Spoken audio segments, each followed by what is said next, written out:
인생을 살면서 겪게 되는 여러 가지 부족과 결핍, 그리고 그러한 부족과 결핍으로 겪는 또한 고통과 어떤 괴로움, 비참함, 그리고 그런 것뿐만 아니라 사회의 부조리, 불평등, 그리고 세상에서는 우리가 사람의 힘으로 도저히 불가능할 것만 같은 구조적인 악의 문제들이 산만해 있습니다. 그래서 그러한 것들을 깊이 생각해 보면 이러한 어떤 죄의 문제, 악의 문제들이 한 개인에게뿐만 아니라 전 인류 살아가는 모든 사람들이 예외적으로 피할 수 없는 거기에 다 빠져 있다라는 것이죠. 사람이 죄를 범하였기 때문에 하나님의 영광에 이르지 못하게 되면서 우리의 삶은 벗어날 수 없는 고통과 어떤 괴로움 그리고 절망 가운데 갇혀 있는 모습입니다. 아무리 비범한 능력을 가졌던 사람이었다고 하더라도 또한 차라리 인간이기를 포기한 인생이지 않을까라고 생각하는 그 사람도 더욱 모든 일에 있어서 생각해 보면 결국 죄의 비참함과 절망으로 흩어지는 인생, 삶을 살면 수고만 남는 것이 인생이다라고 성경에 모세가 이야기하지 않았습니까? 그의 우리의 연수가 72요 강건하면 80이라도 수고와 회환, 슬픔뿐이라는 것이죠. 근데 여러분, 그 가운데서 이 죄의 비참함과 절망만큼 깊이 생각해 보면 그 반대로 구원의 은혜가 얼마나 놀라운 것인지 알 수 있다는 것이죠. 그래서 구원받은 것은 생의 대전환입니다. 내가 하나님으로부터 구원받아서 은혜를 입은 것은 그 삶이 완전히 송두리째 바뀌는 거예요. 그래서 참된 구원을 입은 사람은 삶이 변화하지 않을 수 없습니다. 삶이 달라질 만큼 은혜가 크다라는 말이 아니라 너무 은혜가 커서 삶이 달라지지 않을 수 없다라는 것이 더 정확하다는 것이죠. 내가 먹는 날에는 정령 죽으리라, 반드시 죽으리라. 성경에서는 죄의 기원에 대해서 분명하고 또렷하게 말씀하고 계십니다. 그리고 성경에서 죄가 들어오고 난 이후의 모습 역시 분명하게 말해주는데 창세기 1장과 2장을 제외하고 창세기 1장과 2장을 제외하고 3장부터 마지막 요한계시록 22장까지 있는 그 모든 말씀의 최종적인 결과 거의 22장 최종적으로 하나님의 나라가 완성될 때까지 담겨 있는 모든 성경의 말씀은 죄를 전제로 하고 있는, 세상에 죄가 가득한 것을 전제로 하고 있고 그 죄 많은 세상을 하나님이 어떻게 점차적으로 순차적으로 계획하신 대로 하나님께서 구원을 이루어 가시는지를 단계적으로 쫙 나열되어 있다는 것이죠. 그래서 죄가 얼마나 크시면 하나님께서 성경에도 죄의 위력이 얼마나 크면 이 죄가 들어오고 난 이후에 모든 성경에 있는 것들이 죄를 전제하고 있다. 죄가 많은 세상인 것을 전제하고 있고 그리고 그 안에서 하나님이 이 죄로 가득한 세상과 죄에 빠져 죽을 수밖에 없는 인생을 어떻게 구원하실지를 끊임없이 하나님께서 점차적이고 순차적으로 그리고 그의 계획과 시간에 맞추어서 이것을 쫙 나열하고 있는 것이 성경에서 우리에게 구원이 임하고 그리고 하나님께서 역사하신 일들을 나열한 것이죠.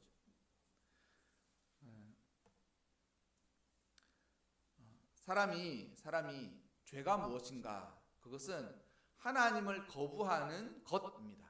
죄는 사실 도덕적이고 윤리적인 규범이 아닙니다. 너 이거 잘못했네, 너 죄인이야. 너 저거 잘못했네, 너 죄인이야. 교통법규를 어겼어, 너도 죄인이야. 거짓말했어, 너도 죄인이야.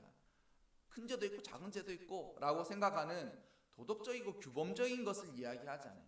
성경에서 죄라고 하는 그 대전제에 있어서 하나님의 율법을 어떻게 어겼느냐, 물론 중요합니다. 세상의 법도 그리고 세상의 규범도 그리고 어떤 사회나 단체의 규칙도 중요하죠. 그걸 도외시하거나 무시하자는 말은 아닙니다. 그러나 성경에서의 죄는 하나님을 인간이 떠나고자 하는, 떠나려고 하는, 떠났는 그것을 이야기하는 것입니다. 하나님과의 관계를 끊고 스스로 내가 하나님이 되고자 하는 것들이 인간의 죄의 모습이라는 것이죠. 그래서 성경의 창세기뿐만 아니라 성경에 사람이 잘못하고 있는 모든 것의 기반이 무엇이냐면 사람이 하나님의 은혜 안에서 사는 하나님과의 관계를 끊고 스스로 독립하겠다라고 하는 것이 죄의 기본적인 베이스라는 것이죠. 그래서 하나님을 어떻게 인간이 거부하는가, 그리고 하나님을 거부한 인간이 어떻게 되는가, 그것을 잘 가르쳐 주고 있는 것이 오늘 우리가 읽은 이 탕자의 비유에 나와 있습니다. 너무나도 정말 아주 비유가 너무 시적절하게 잘 맞아 떨어지는 비유인 것 같아요. 이게 오늘 우리가 본 누가복음의 탕자의 비유는 인간이 하나님을 떠나고자 하는 시도가 어떠한 것인지, 그리고 그 시도를 해서 떠난 인간은 결국 어떻게 살아가는 것인지를 가르쳐 준다는 거예요. 한 집에 아들이 있었습니다. 그의 아버지는 부자였고 많은 사람을 거느리는 아마도 그런 인물이었습니다.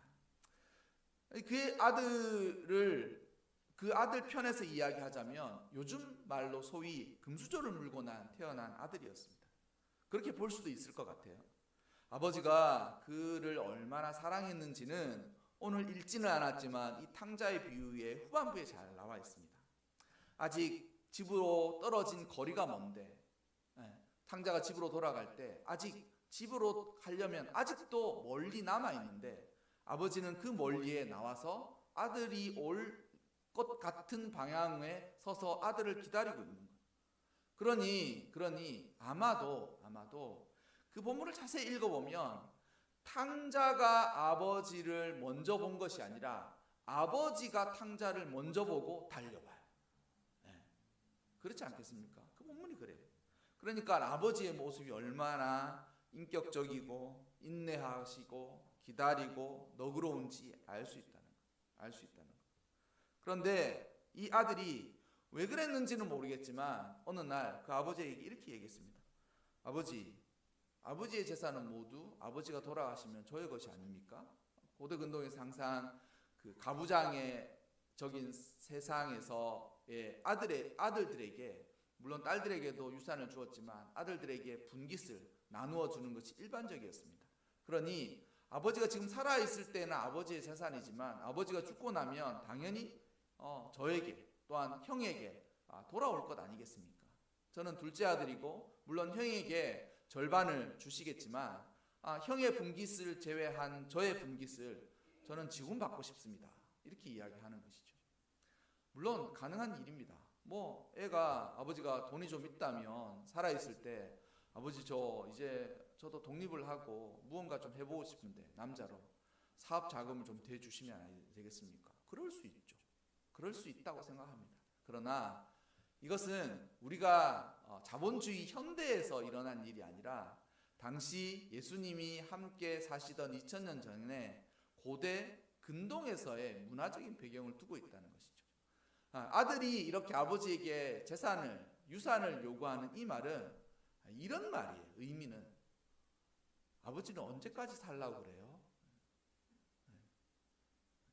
좀 부드럽게 순화해서 하는 말이 아버지는 언제까지 사실 것 같아요? 이렇게 물어보고 저는 언제 유산을 볼 수 있습니까? 이 말은 과격하게 말하면 아버지가 그냥 죽었으면 좋겠습니다.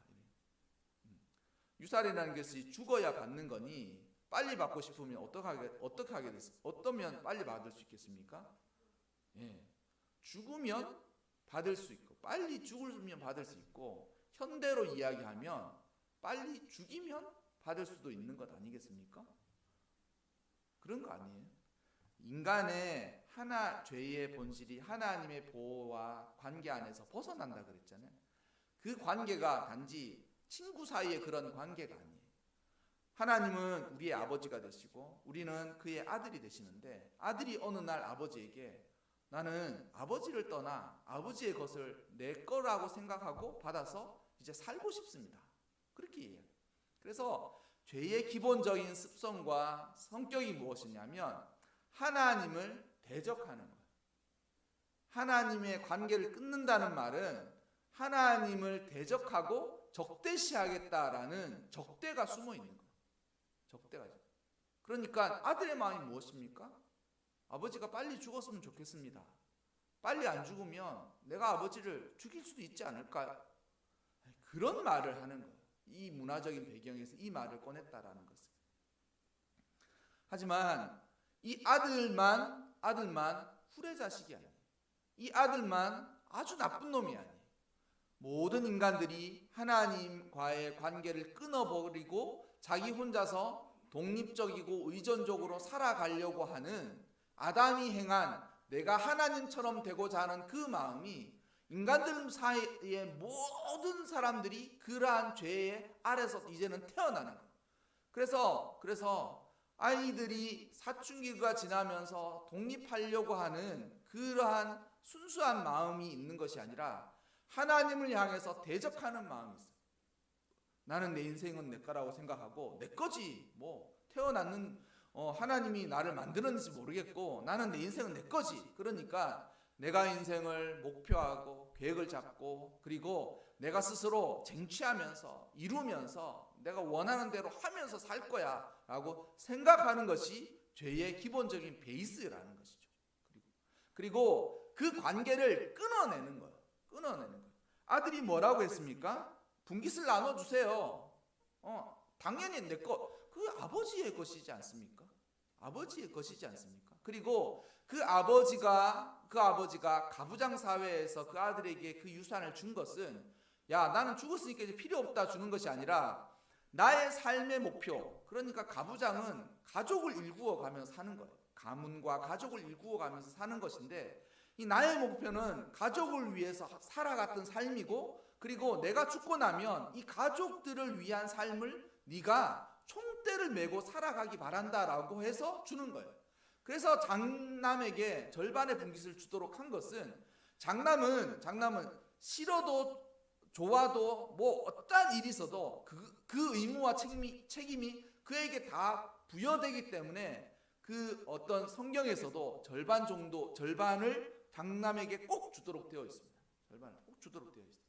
그러니까 이 말은 무엇이냐면 마음대로 살라는 것이 아니라 아버지의 뜻을 따라서 그 다음을 이어가기를 원하는 마음이 여기에 담겨져 있는다는 거예요.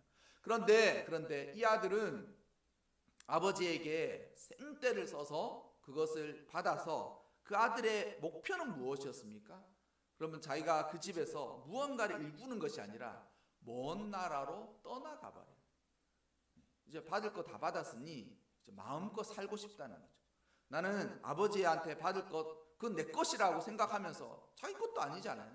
근데 내 것이라고 생각하고 그것을 받았으니 아버지를 떠나서 먼 나라로 가는 거예요. 이제는 아버지가 눈에 보이지도 않아요. 존재적으로는 멀리 있긴 있지만 아버지가 없는 곳에 가서 거기 가서 어떻게 삽니까? 허랑방탕하게 그가 가진 재화, 물질을 허비하면서 살아가요. 사람이 이러한 거예요. 인생이 마치 하나님이 공급하여 주신 은혜를 이거는 내 거야 라고 생각하면서 살아가는 거예요. 오늘도 제가 이제 예배를 드릴 때 좀 부드러운 멘트가 항상 좀 있으면 좋겠다 싶어서 한 주간 동안 뭐 이런저런 얘기를 하는데 오늘 예배를 들어가는 말로 뭐냐면 하루하루 우리에게 끊임없이 주어지는 것 같지만 그 끊임없이 주어지는 날들을 소중하게 생각하면서 살았으면 좋겠습니다 라고 제가 이야기를 드린 이유가 있어요. 그러한 날들도 하나님이 어느 순간 너에게는 허락할 날이 이제는 없다라고 하나님께서 마음 먹으시면 끝나는 인생이 많아요. 정말 큰 사고를 만났던 사람들 보십시오. 그 큰 사고가 있었던 날 아침에 별다른 일이 있었느냐? 대부분 평범했다는 거예요. 아침에 잘 갔다 올게, 차 조심하고, 알았어, 이렇게 가서 못 돌아온 거기서 끝이 나는 거예요. 왜 그랬는지 모르겠지만 그곳에서 더 이상 하나님이 그의 삶을 연장을 허락하지 않아. 그러면 거기서 멈추는 거예요. 우리가 솜털 같은 많은 날도 하나님께서 은혜로 공급해 주신 거예요.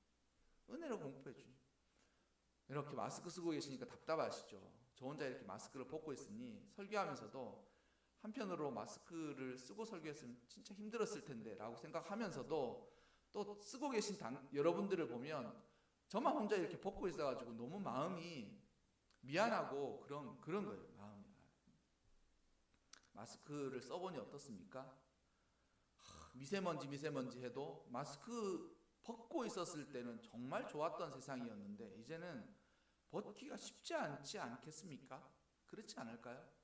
다 하나님의 은혜를 우리가 그냥 마음껏 누리는 수많은 것들을 우리는 당연히 내 것이다라고 생각하지만 내 것인 게 없어요. 시간, 물질, 재화, 생명, 목숨, 그리고 눈에 보이지 않는 가족,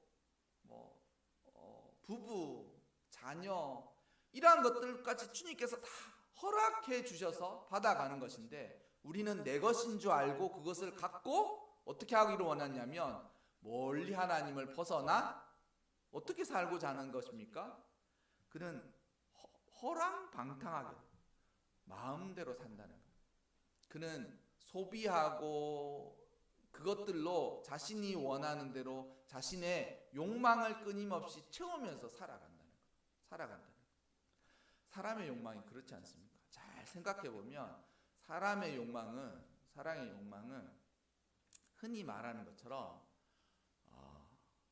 이게 적절한 단어가 아닌데 이게 악귀야. 이게 뭐냐면 불교 용어지 않습니까? 이거 괴물의 일종인데 이 괴물은 배가 태산만해가지고 끊임없이 먹고 얻어도 늘 뭐냐면 배고프다 그러는 거예요. 적당히 먹었으면 배부르면 그만 먹어야 되는데 사람의 욕망이 그래. 가만히 들여다보면 이것만 하면 이것만 넣으면 정말 살겠다라고 하면 그것을 넘어서 그것에 익숙해지기 전에 어느 순간 호기가 져. 부족하다. 이래가지고 나는 진짜 잘 산다고 생각했는데 더 잘 사는 사람이 있으니까 내가 산 삶은 뭐냐라고 생각이 드는 거예요. 그러면서 끊임없는 욕망이 우리 마음 안에 끊임없이 쏟아나오는 거죠. 절대 이 잠언서에도 나와 있지만 만족함이 없어요. 절대 만족함이 없어요. 우리가 이 아들처럼 그가 아버지를 떠나고자 하는 것이 죄의 습성이고 그는 아버지를 대적하고 아버지를 떠나버렸습니다. 그러니까 이제 의존의 관계를 벗어나는 것이죠.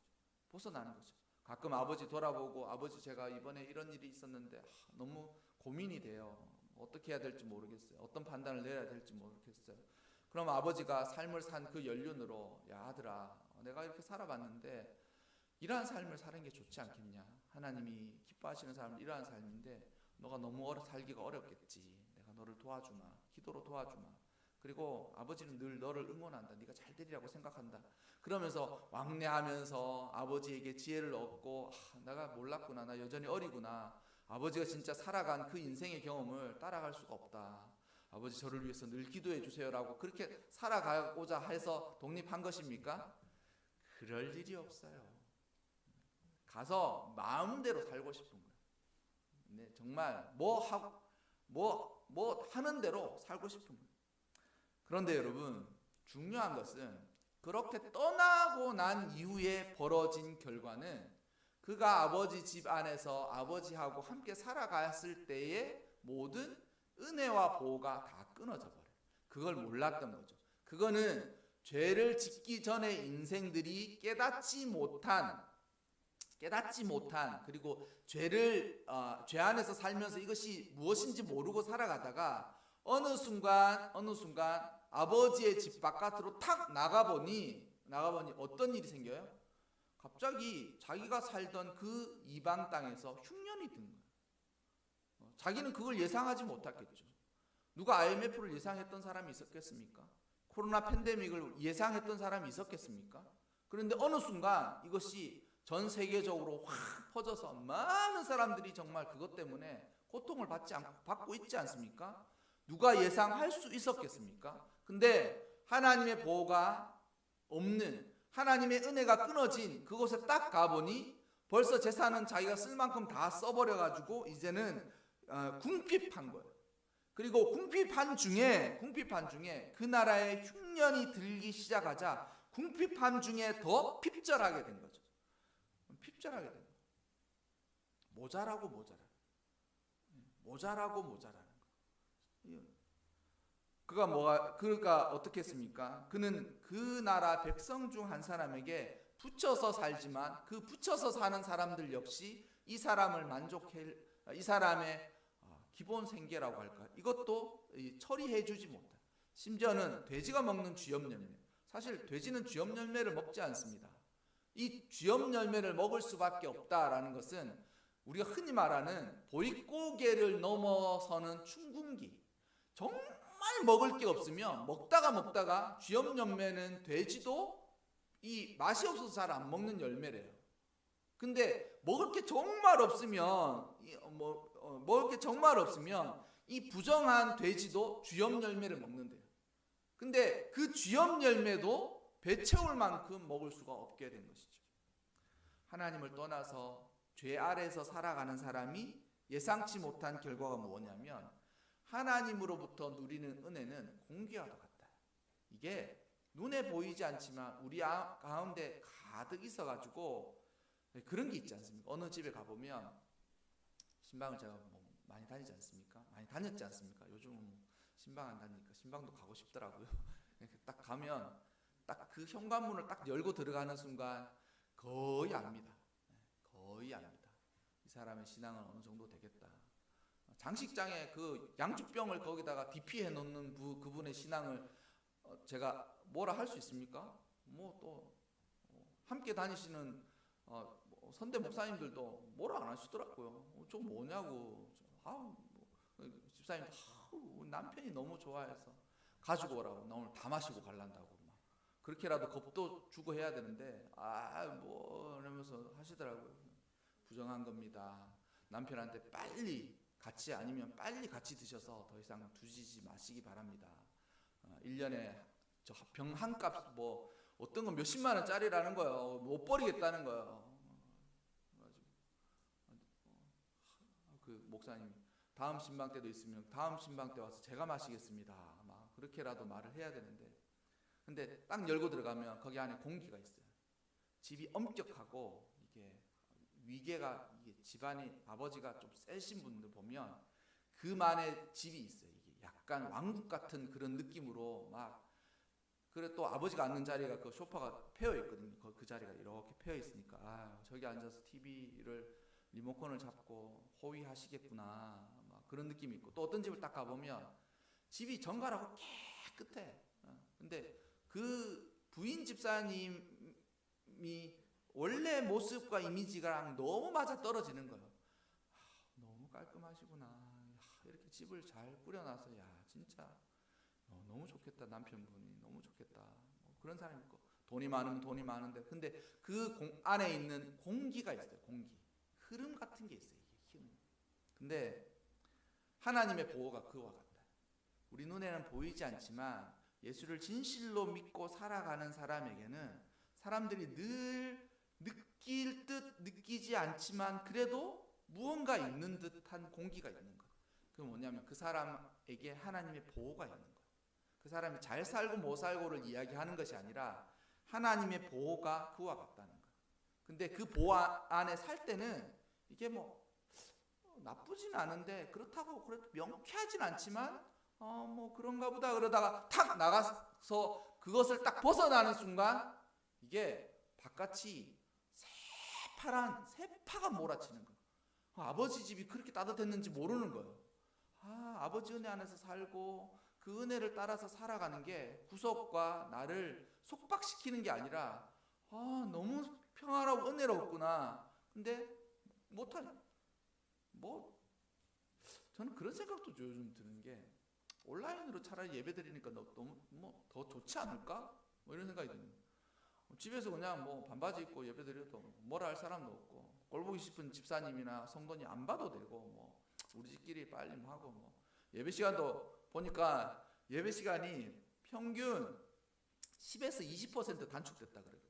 뭐 찬양대도 없고 다 없애버리니까 뭐 할 거 없는 거예요. 찬송가 부르고 예배하고 뭐 찬양팀들도 힘이 안 난대요. 사람 없는 데서 뭐 주님께 영광하니까 너무 힘이 들다는 거예요. 그러니까 조금씩 줄여가지고 10에서 20% 정도 주는 거예요. 봉헌도 없고 막 쫙 주는 거예요. 그러면서 차 더 낫지 않나 그런 생각이 들지만, 이렇게 예배를 드려보니 그때는 왜 진실 이렇게 예배를 정성껏 은혜 안에서 예배를 못 드렸을까? 뒤늦게 이런 생각들이 든다는 거. 맞습니다. 보호 아래서 살다가 벗어나면 그와 같은 삶입니다. 우리가 기대하지 않는, 우리가 예상하지 않는, 우리가 미처 다 할 수 없는 그러한 것들이 하나님의 보호 바깥에서 관계가 끊어지고 하나님을 거부하고 독립적으로 살아가고자 하자 에덴 동산 바깥으로 자기가 쫓겨나 버린 것과 똑같은 것을 살아요. 그래서 하나님에게 대적하는 인생은 이 탕자와도 같은, 이 탕자가 사실 아담입니다. 아담. 하나님 아담에게 뭐라고 그랬어요? 아담에게 무슨 잘못을 했습니까? 그를 위해 에덴 생명이 가득한 곳을 지어서 그곳에서 그가 모든 것을 주관하도록, 세상의 만물들의 이름을 지으면서 너는 기린이야. 그러면 걔가 기린인 거예요. 너는 무슨 나무야? 너는 단풍나무다. 그러면 그때부터 단풍나무가 되는 거예요. 그 은혜 안에서 살다가 어느 순간 유혹이 있긴 있었지만 그 유혹에 피치 못해서 넘어간 게 아니라 적극적으로 그래 나도 하나님이 되고 싶다. 독립적으로 하나님이 되고 싶다라고 생각한 거예요. 그랬는데 그러한 일들을 다 범죄하고 나자 에덴 동산 바깥으로 쫓겨나는 거예요. 에덴 동산 바깥에서 그들이 쫓겨나기 전에 하나님이 그들에게 한 마지막 일은 무엇이었습니까? 가죽옷을 지어 입히래. 왜 지어 입혔습니까? 그때는 벗고 살았으나 추위와 한기를 느끼지 못하는데 이제는 가죽옷을 지어 입어도 바깥 가면 얼어 죽을 만큼의 살벌한 곳이 되는 거예요. 하나님의 보호가 이와 같은 것입니다. 또한 하나님을 거역하는 인생이 아버지가 먼저 죽었으면 좋겠고 아버지의 것은 내 것이라고 주장하는 그 못난 인간들이 하는 그러한 짓거리들이라는 것이죠. 여러분, 우리는 이제 다시 회복해야 합니다. 하나님의 보호 아래서 하나님을 의지하면서 하나님과 의존적인 관계 아래서 살아가려고 힘써야 돼요. 그래서 하나님의 은혜 안에서 살아가기를 회복하는 거예요. 그래서 그 탕자가 이제 아버지께로 돌이키려고 하는 것이 회개고, 그 회개로 말미암아 구원이 시작이 되는 거예요. 우리의 삶 가운데서도 여러분 깊이 깨달아야 합니다. 인간의 죄의 속성이 어떠한 것인지, 인간은 왜 그 도덕적이고 규범적인 죄가 아니라 하나님을 벗어서 떠나려고 하는 것인지, 그리고 그 벗어서 떠나간 삶은 어떤 것인지를 깊이 알아서 우리가 삶을 살아가는 동안 하나님의 은혜와 보호 아래서 주님을 의지하고, 또한 주님을 의지하면서 주의 공급해 주시는 은혜를 만끽하면서 살아가시기를 바랍니다. 그래서 저는 그리스도인들이, 기독교인들이 그렇게 됐으면 좋겠습니다. 세상 사람들이 알 듯 모를 듯 하지만 너는 무언가 달라. 대놓고 다르면 뭐 말하지 않아도 되겠죠. 뭐 힘이 있거나 권력 있거나 돈이라도 많거나 뭐 하면 좋지만 저는 사람들이 나를 보는 평가가 너는 우리와 다르지 않은 것 같지만 무언가 다른 것 같아. 너는 무언가 모르겠지만 우리와는 약간 다르고 너의 삶은 우리와 어떤 부분에 대해서 우리의 삶을 충분히 알고 있지만 그렇지만 무언가 다른 것 같아. 그러한 평가가 내려졌으면 좋겠습니다. 그래서 삶을 살아가는 동안 그 우리를 보았던 사람들도 어느 순간에 우리가 떠올라서 그가 살았던 삶이 예수를 잘 믿어서 그렇게 되었나 보다, 교회를 다녀서 그렇지 않을까라고만 살아도 그의 삶은 정말 성공적입니다. 여러분, 그러한 삶을 꼭 살아가시기를, 또한 이 죄의 본질을 깊이 깨닫고 하나님을 이제부터는 의지하고 의존하면서 주의 보호 아래 살아가시기를 주님의 이름으로 축원합니다.